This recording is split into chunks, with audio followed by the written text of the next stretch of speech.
গত ১১ই November ২০২৫-এ GC ব্লকের বাসিন্দা বৃদ্ধা বিধাননগর সাইবার শাখায় এসে অভিযোগ করে তার ৯০ লক্ষ টাকা ব্যাংক থেকে উধাও।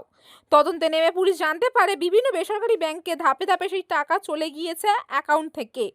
ওই বৃদ্ধাকে পুলিশ জিজ্ঞাসাবাদ করে জানতে পারে বেসরকারি ব্যাংকে এইচডিএফসিতে তার সঙ্গে পরিচয় হয় অন্য একটি ব্যাংকের কর্মীর।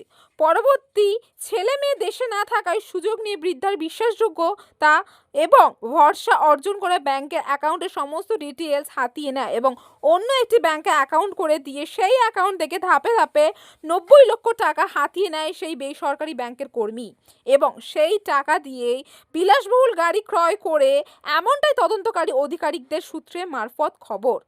গতকাল রাতে পুলিশ ক্যানেল সার্কুলার রোডের বাসিন্দা সুরাজ রজককে গ্রেফতার করে। তার কাছ থেকে উদ্ধার হয় বিলাসবহুল গাড়িটি। এই গাড়িটিকে বাজেয়াপ্ত করেছে সাইবার ক্রাইম শাখার পুলিশ।